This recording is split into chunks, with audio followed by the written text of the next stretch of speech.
The moment this wealthy, entitled woman in snakeskin shoes launched a hot cup of coffee directly into my chest because I refused to carry her shopping bags, the entire luxury store went dead silent.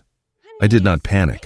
I just let the dark liquid drip down my scratchy polyester uniform, dropped my broom onto the polished hardwood floor, and reached for the hidden earpiece tucked beneath my collar.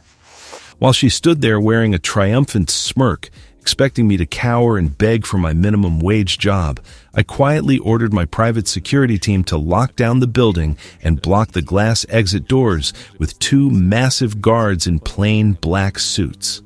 My name is Mark. I am 38 years old, and I am the chief executive officer of this entire retail empire. She thought she was putting a lowly, invisible floor sweeper in his place, completely unaware that she had just committed battery against the owner of the company on the one day he goes undercover to inspect his stores. Before I tell you exactly how I ruined her afternoon and had her escorted out in handcuffs, let me take you back to the beginning. You ever meet someone whose entire personality is just a walking, breathing demand to speak to the manager? You know exactly the type of person I am talking about. They do not just walk into a room, they invade it. They occupy it like a hostile military force, armed with a condescending glare and a purse that probably costs more than my first car. I want to tell you a story about one of these people. A story about a woman who pushed me so far past my breaking point that I actually forgot I was a civilized human being for a solid 20 minutes. But to really make you understand how crazy this whole situation was, I need to give you a little bit of background on who I am and what I was doing holding a dirty mop in the middle of a high-end retail store on a random Tuesday afternoon. My name is Mark. I am a pretty normal guy, all things considered. I like cheap beer. I complain about my lower back when it rains, and I think paying more than $12 for a hamburger is a crime against humanity. But I also happen to be the chief executive officer of a massive retail corporation. We sell premium home goods, you know the kind of stuff. Fancy throw pillows that you are not allowed to actually sleep on, ceramic vases that look like they were dug up from an ancient tomb but were actually mass-produced in a factory, and candles that smell like pretentious concepts instead of actual things. We literally have a candle called Autumn Whispers. I do not even know what an autumn whisper is, but people pay $65 for it. I built this company from the ground up starting about 20 years ago. Back then, it was just me, a rented warehouse, and a whole lot of panic. Now, we have nearly 400 stores across the country, thousands of employees, and a corporate office that looks like a spaceship. But here's the thing about sitting in a corporate office all day. It makes you stupid.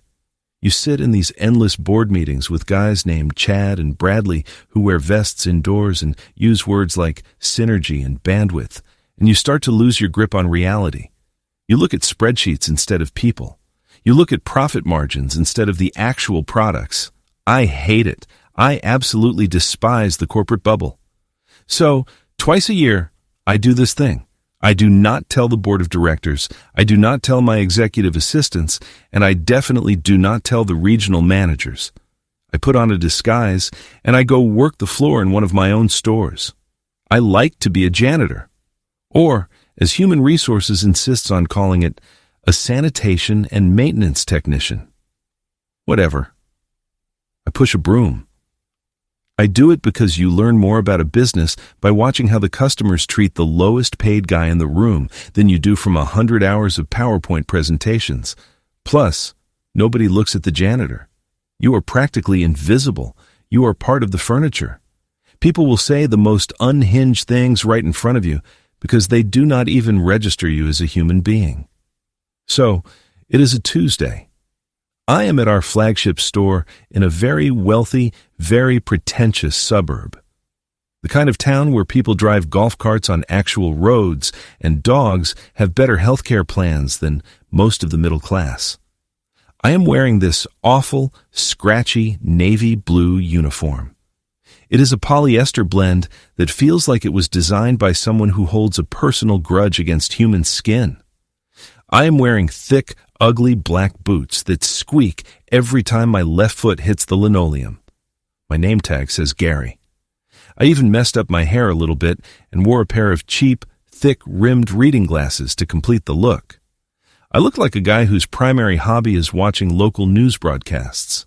The store manager is this guy named Kyle. I took an instant dislike to Kyle. Kyle is 24 years old, wears his hair in that weird, fluffy style that looks like a bird nested on top of his head, and he has the spine of a jellyfish. I watched him interact with his staff for 2 hours, and it was painful. He was one of those managers who never actually helped with anything. He just walked around pointing out things that were wrong while holding a clipboard like it was a shield.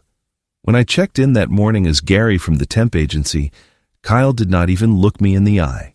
He just waved vaguely toward the supply closet and told me to make sure the front windows did not have any fingerprints on them. Around 1:00 in the afternoon, she arrived. I was near the front of the store, dusting a display of overpriced decorative bowls, when I saw her vehicle pull into the parking lot. It was a massive, pristine white luxury sport utility vehicle. It looked like a tank designed by a fashion house, and of course she did not park it in a normal spot. She parked it diagonally across 2 handicapped spaces right up by the front doors. I watched her throw the door open and step out, and immediately every warning bell in my brain started ringing. Let me paint a picture of this woman for you. She was probably in her late 40s, sporting that aggressive blonde hair that is not quite blonde, but more of a warning color in nature, like a poisonous tree frog. It was styled in a sharp, asymmetrical cut that practically screamed about consumer rights. She was wearing massive, dark sunglasses. Keep in mind, it was overcast outside, and she kept them on as she walked through the sliding glass doors into the brightly lit store. She had a designer handbag hanging off her forearm, but she held her arm out away from her body like the bag was a fragile, holy relic that could not touch her coat. She was holding a massive iced coffee in one hand and a smaller hot paper cup in the other. She did not walk. She marched. She stomped into my store like she was conducting a military inspection. Within 3 minutes of her arriving, the entire atmosphere of the store changed. You could feel the anxiety radiating off the regular employees. A sweet young girl named Sarah, who was working the floor, approached her with a standard greeting. Sarah gave a bright smile and asked if she could help her find anything. The woman, who I will call Brenda because she looked like a Brenda, did not even turn her head. She just held up a single finger right in Sarah's face to shush her. She did not say a word, just the finger. Sarah deflated instantly and backed away. I gripped my dusting rag so hard my knuckles turned white. I absolutely hate people who treat retail workers like dirt. It is the ultimate sign of a garbage personality. Brenda spent the next 20 minutes terrorizing the store. She picked up delicately folded luxury blankets, shook them out, decided she hated them, and just dropped them on the floor. She picked up glass ornaments, examined them with a look of utter disgust, and shoved them back onto the shelves dangerously close to the edge. I trailed behind her at a safe distance, acting like I was sweeping, just cleaning up her path of destruction. I was annoyed, sure, but this was standard bad customer behavior. I was just taking mental notes to maybe implement a hazard pay bonus for the employees at this location. Then came the incident. Brenda was in the ceramics aisle. This is where we keep the big, heavy, expensive stuff. She was trying to look at a price tag on a massive floor vase that was tucked behind another vase. Instead of asking for help or, I do not know, using her eyes, she decided to yank the front vase out of the way with her elbow. The sound of shattering ceramic in a quiet luxury store is like a gunshot. It echoed through the entire building. Crash! Thousands of tiny, sharp shards of fake ancient pottery exploded across the polished hardwood floor. A vase that retails for $450, completely destroyed because Brenda could not be bothered to move her giant handbag out of the way. The entire store went dead silent. Everyone froze. Sarah gasped. Kyle, the manager, peeked his fluffy head out from behind the cash wrap, looking terrified. Brenda just stood there.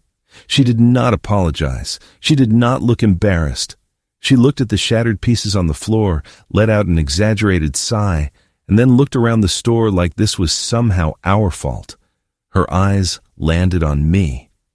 Gary, the janitor, holding a broom about 15 feet away. She snapped her fingers at me, literally snapped her fingers. "You!" she barked. Her voice was sharp, nasal, and dripping with entitlement. "Clean up. Now. This aisle is a safety hazard." I took a deep breath. I reminded myself that I am a 38-year-old man, a professional, and currently playing a role. I gave a slight nod, grabbed my dustpan, and walked over. I knelt down and started sweeping up the razor-sharp pieces of ceramic. "Careful," she said, looming over me. "Do not get dust on my shoes. These are Italian leather. They cost more than you make in a month." I paused. I looked at her shoes. They were ugly. They looked like orthopedic clogs wrapped in snakeskin. I bit my tongue so hard I almost tasted copper. "I will be careful, ma'am," I mumbled, keeping my head down. She scoffed. "And do not call me ma'am, it makes me sound old." I kept sweeping. I just wanted to get this over with.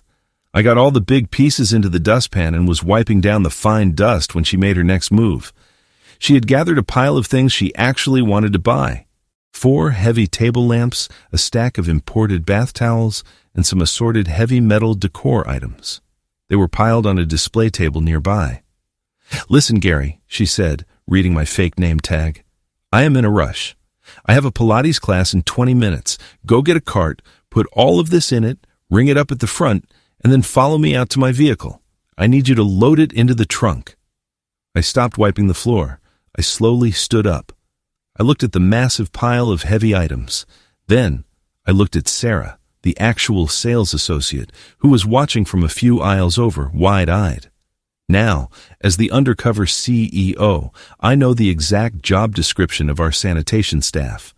Pushing carts, ringing up customers, and acting as a personal pack mule for entitled terrors is absolutely not on the list. It is a massive liability for a maintenance worker to leave the premises to load a car.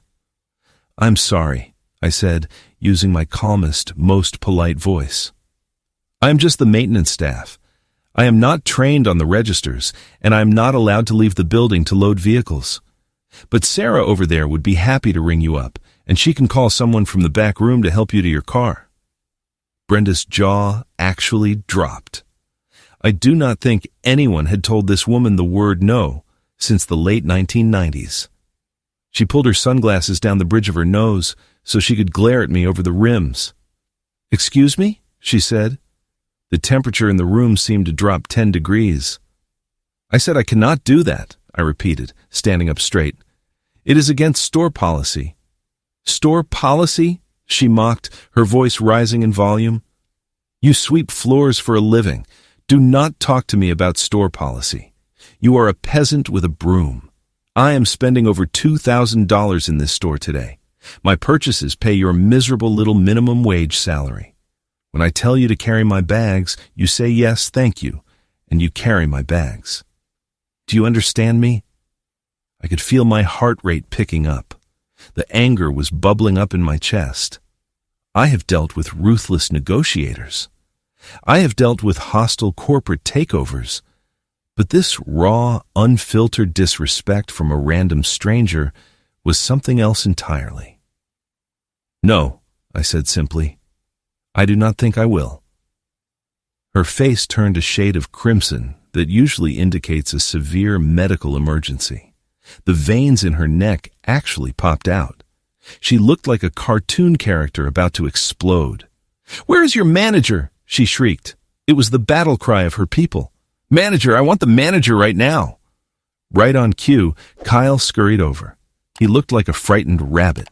He was practically sweating through his slim-fit button-down shirt. "Is there a problem here, ma'am?" he asked, wringing his hands together. Brenda turned her wrath on Kyle. "Are you the manager of this establishment? Because your staff is completely incompetent. This... She gestured at me like I was a piece of trash that had washed up on the beach. This loser just refused to assist me. He was rude, he was disrespectful, and he has a terrible attitude. I want him fired, right now, in front of me. I looked at Kyle. This was a test.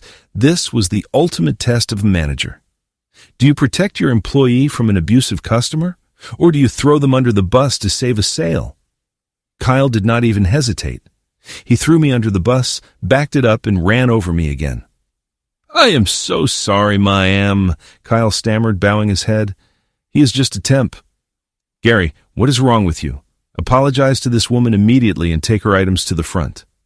"Kyle," I said slowly, dropping the meek janitor act just a fraction, "company policy strictly forbids maintenance staff from operating registers or leaving the storefront. It is an insurance liability. You know this." Kyle panicked. A temp was talking back to him, quoting policy. "Gary, shut up," Kyle hissed. "Do what she says or you are fired. I will call the agency and tell them you were insubordinate." Brenda smiled. It was a wicked, triumphant, ugly smile. She crossed her arms. "You heard him, Gary. Chop, chop, grab the lamps, and you better apologize for your tone." I looked at Brenda. I looked at Kyle. I looked around the store at the other employees who were watching this train wreck. I took a deep breath. "No," I said, loudly, clearly. "I am not moving a single one of your items. And Kyle, you are an absolute coward for letting a customer speak to any employee this way." The silence that followed was deafening. Kyle looked like he was going to pass out. Brenda's triumphant smile vanished, replaced by a look of pure, unadulterated fury. She was not used to being defied, let alone twice, let alone by someone she considered beneath her. "You little piece of trash," Brenda snarled. She stepped closer to me. I could smell her perfume. It smelled like cheap vanilla and bad decisions. "You think you can talk to me like that? You are nothing. You are a dirty floor sweeper. I will ruin you. I will make sure you never work in this town again." "Lady," I said, leaning on my broom, "the only thing you are ruining is my peaceful Tuesday. Grab your own lamps or do not. I honestly do not care." That was it. That was the spark that hit the powder keg. Brenda lost her mind. She let out this noise, this primal growl of frustration. She still had that hot paper cup of coffee in her left hand.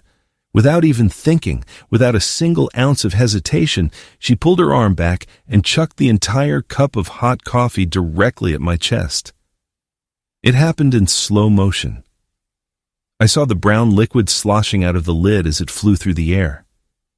I tried to twist my body away, but I was not fast enough. The paper cup hit me dead in the center of my chest. Splash! The heat was instantaneous. It soaked right through the cheap polyester uniform, seeping into my undershirt and burning my skin. It was not boiling, thank goodness, but it was hot enough to make me gasp in pain. The coffee splashed up onto my neck and dripped down the front of my pants. The empty cup bounced off me and hit the floor. I stood there, dripping wet, smelling like roasted espresso beans, feeling the sting of the heat on my chest. The store erupted. Sarah screamed. A few other customers gasped and backed away toward the doors. Kyle let out a high-pitched squeak. Brenda stood there, chest heaving, looking incredibly satisfied with herself. "Maybe that will wash some of the dirt off you," she spat.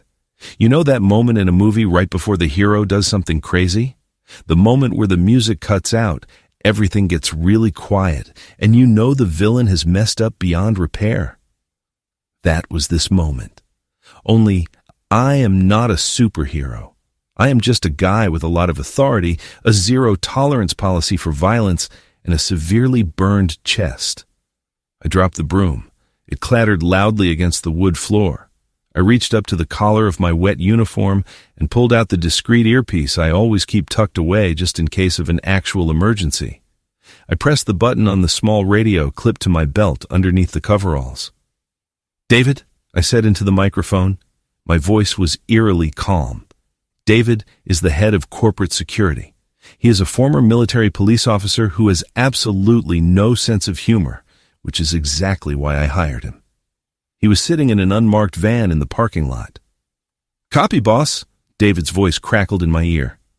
"Initiate a full lockdown of the perimeter," I commanded. "Nobody enters. Nobody leaves. Have the team secure all exits and call the local police.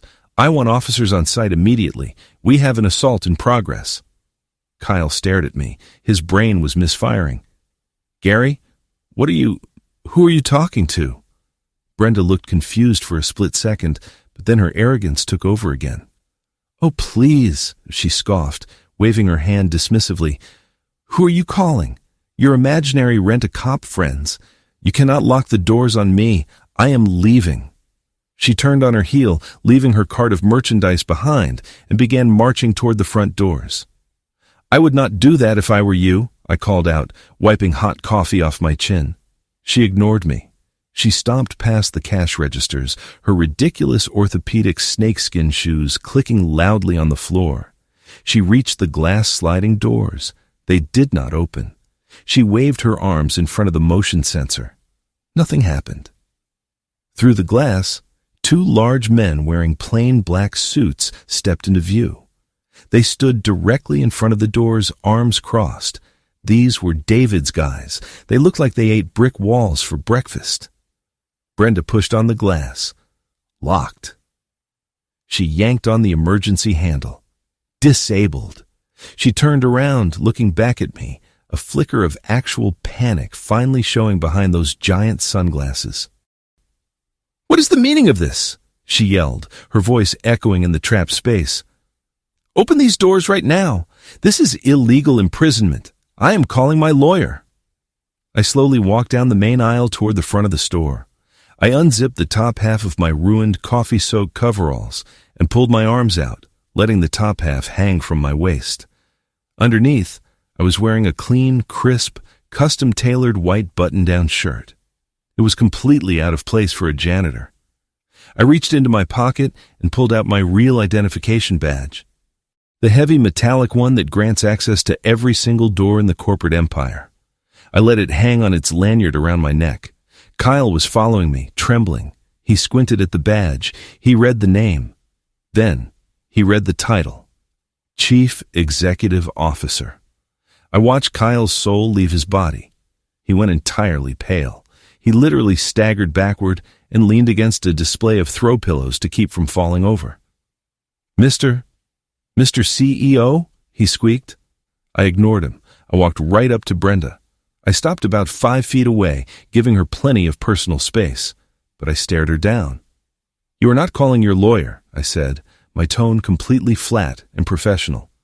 "You're going to wait right here for the police, because what you just did is battery. It is a crime, and I have it recorded on 3 different high-definition security cameras." Brenda looked at my badge. She looked at my clean white shirt. She looked out the window at the massive security guards blocking her exit. Her brain was short-circuiting. You are the..." she stammered, pointing a shaking finger at me. "You are a janitor. You were sweeping the floor." "I am the owner of this company," I corrected her. "I built this store. I pay the lease. I pay the salaries of every single person you just insulted. And occasionally, I sweep the floors to see how people like you treat my staff when you think nobody important is watching." She swallowed hard. The aggressive posture vanished. She suddenly looked very small. I did not know," she whispered. "That is exactly the point," I fired back, my anger finally leaking into my voice. "You should not have to know someone is the CEO to treat them like a human being. You treated me like garbage because you thought I was beneath you. You threw burning hot liquid at me because I would not be your servant. What does that say about you?" "It was an accident," she blurted out, her voice pitching up into a desperate whine. "The cup slipped. You startled me." I actually laughed. It was a cold, bitter laugh. "Right." It slipped horizontally with force directly into my chest. Save it for the judge. A few minutes later, the flashing red and blue lights of 3 police cruisers pulled up in front of the store, parking right behind Brenda's illegally parked tank. 4 officers stepped out and approached the doors. David, my security chief, unlocked the doors and let them in. The lead officer walked in, looking around the tense room. He saw me covered in coffee. He saw Brenda shaking in the corner, and he saw Kyle contemplating his life choices by the throw pillows. "We got a call about an assault?" the officer said. Before I could say a word, Brenda lunged toward the officer, tears streaming down her face. Fake tears, obviously.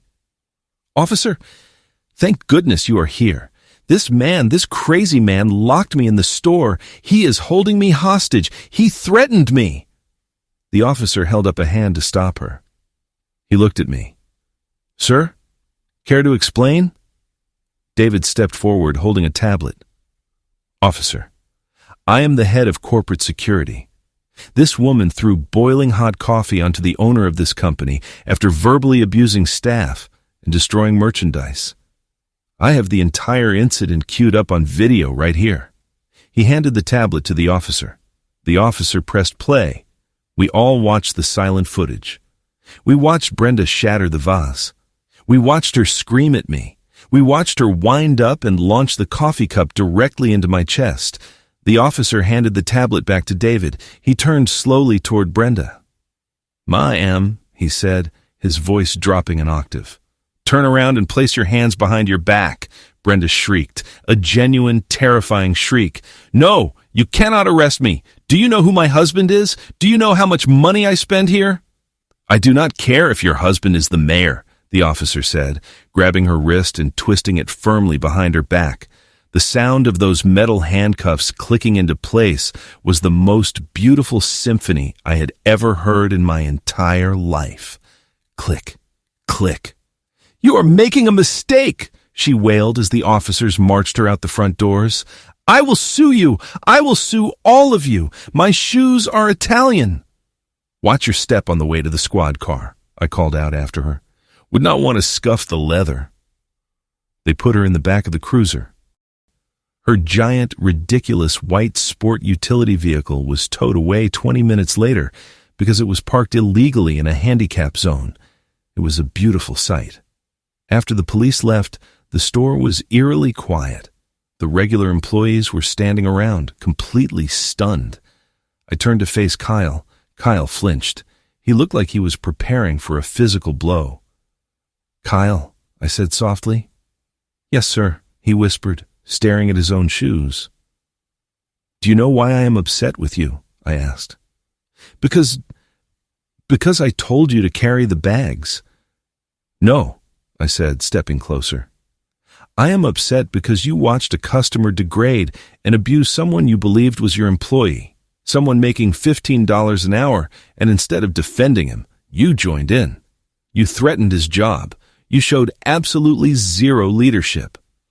Kyle started to cry, actual tears. It was pathetic.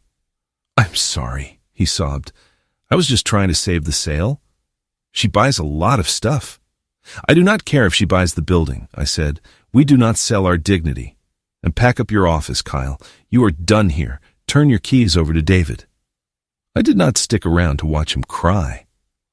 I walked over to Sarah, the young associate who had been the first victim of Brenda's wrath. She looked terrified, probably thinking she was going to get fired too. "Sarah, right?" I asked. She nodded quickly. "Yes, sir." "You handled yourself perfectly today," I told her. "You stayed calm, you did not engage, and you kept your distance. Starting tomorrow, you are the interim manager of this location until we find a permanent replacement.